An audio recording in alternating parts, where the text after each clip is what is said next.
So I thought a lot about what I wanted to say today, and I thought we could just start by treating this like a wedding. So if there's anyone who doesn't want to see the chief retire, please speak now, forever hold your peace. Okay, good. All right, so we're done.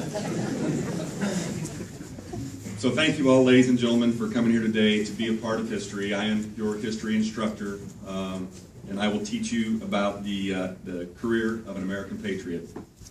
Thank you, Chief Master Sergeant Leslie Snyder, for inviting me to preside over the ceremony. I hope I do you justice in trying to encapsulate 20 years of service. He did tell me right up front, though, do not keep it long, and so that's fine. I'll try not to do that, but I will caveat that if you hadn't done so much stuff in your 27 years, it wouldn't be long. So I'll apologize now. I'd like to thank Chief Overton from the wing, Colonel Watkins, sir, thanks for coming out, taking time out of your busy schedule. Also, we have in attendance Lieutenant Colonel Dusick, the former 314th Communications Squadron Commander, so I think it speaks volumes that you have some past commanders and a present commander who are here to see this day. And there's a lot of actually other faces that I would be remiss, and I'm not going to go one by one, but a lot of folks that have came from out of town. And so it's good to have you all back to be a part of the ceremony today. Lieutenant Colonel Mobley and his wife, thanks for what you all are doing for the squadron. Chief has already given your stamp of approval, so it doesn't matter. You guys are doing great things, and it's noted. The airmen are very happy to have you, and keep up the great work. Finally, thanks to Chief's family. And of course, Uncle Tom and Aunt Bev, Uncle Jerry and Aunt Janet, which we met in the back, Aunt Marilyn. And then also, there's another Uncle Tom and Aunt Judy that I think I met. So there's Uncle Tom and Aunt Judy, so way back there. Okay, good. So thank you all for coming. Then, of course, Carissa and her husband, Todd, and then along with Dawn and Colin.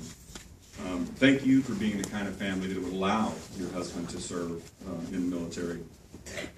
I do know that you have given up sacrifices in order to make this day happen, and I wanted to say thank you. I'm also in trouble because I am here and my wife is not. And Chief and Dawn and the family were very much a part of our family's lives, and so I'm in trouble, so I have to mea culpa and bring Robin back in a couple months, and so we'll get everybody back together. So before we get started with the retirement itself, though, the ones that I always thought were the most successful were the ones that always started off with a joke. So I thought of the funniest joke I know, and this joke is so funny that when you hear it, it'll make you laugh so hard that your hair will turn gray. But then I saw that Chief had already heard that, and then I saw that Chief Walls had heard it too, so I said, well, I don't want to tell that joke. So then I'll just tell a serious story about the first time that I met the Chief. So Lieutenant Colonel Dusick, actually, she was over at the club with then Senior Master Sergeant Snyder. Actually, right back there, and she says, "Hey, come check this out. There's the bartender back here. He says you can.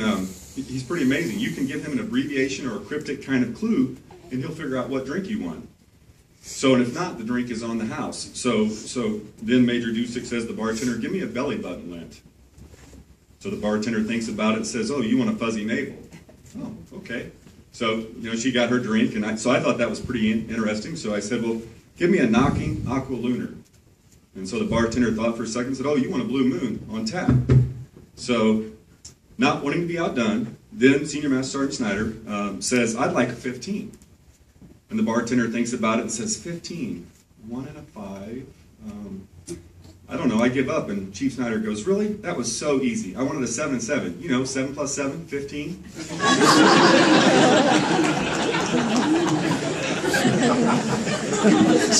I probably owed you that somewhere along the way.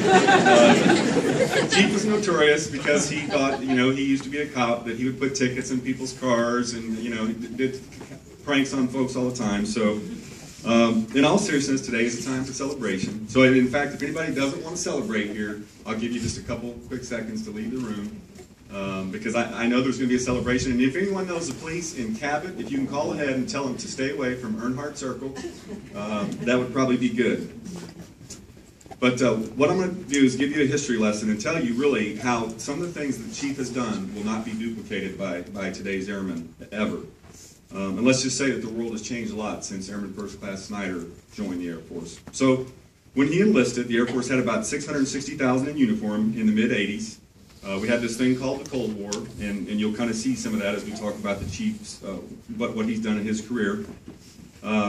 Today we have 332,000 from a perspective, so 660 down to 332,000 airmen, even though there's another war going on. The average age of aircraft in the inventory was 17 years old back then, and we had about 10,600 aircraft in the inventory. Today, the average age of the fleet is greater than 26 years old, with around 5,000 aircraft, if you count the aircraft we actually have in the Guard and Reserves. In fact, many of the airplanes in today's Air Force are actually older than the pilots that fly them. And this year, we'll actually buy and field more remotely piloted aircraft than manned aircraft in the Air Force. So by my math, it's feasible that the Air Force could drop in half over the next 20 years as we fly more systems remotely, and then also as we operate in the cyber domain, and we do kinetic operations in the cyber domain. And of course, the transport mechanism for all that is provided by the men and women in this room. So what else has changed? So Chief Snyder has worn about 6 different uniforms, versions of uniforms, to include several utility uniforms, and a couple of those changes to the blues, and then finally our very own PT uniform. So just for perspective, how many people wearing the uniform today, and if you're not even wearing the uniform, you're out of uniform, but how many of you wore the solid green uniform? Okay, there's a couple, still 10 or so. How much was your base pay when you came in, Chief? My paycheck every first and 15th was $500, and that was living off basic VAH and food. There you go. Look at that. That's impressive. He knows that. In California. There you go. And as of January, a new airman today will get $1,500, and that's not counting VAH and all those good things. So, but you'll also be happy to know that a chief retiring with 27 years back in 1986 would have only gotten a little over $1,600 in pay. So, the top film in 1986, anybody know the answer to that? It was something that had to do with airplanes flying? Top Gun. Okay, all right, so we got some movie loves here. The top song of 1986, anyone? Robert Palmer? Simply Irresistible. Might as well face it, you're addicted to love. So, and which Chief, is, so that's good. Today, the top song is somebody that I used to know by Goatee. The average price of a gallon of gas in 1986. 5 cents. 93 cents. And so far this year, we've had $3.75 for a national average. Back in 1986, the Air Force's workhorse combat airlifter was C-130. So, fast forward for 27 years, what's the workhorse airlift combat airlifter today? C-130. That's right, after 56 years. So maybe not everything's changed, Chief. And of course, I have to say this because I've been deployed to some remote places that didn't have much of an airstrip, and those C-130s can land anywhere and everywhere. So there's a relationship that you'll see throughout Chief's career in the C-130. So thank you for those who work on those C-130s. As you read in his bio, Chief was born in Lafayette, Indiana, and no doubt he's happy with the current standings in the NCAA men's basketball. He did tell me that if you were born in Indiana and you don't like the Hoosiers, then you have to move out of the state. He went to McCutcheon High School, as you saw in his bio, and then he came in the Air Force in 1986 as a law enforcement apprentice. Again, a career field that doesn't exist. So people don't do that particular career field today.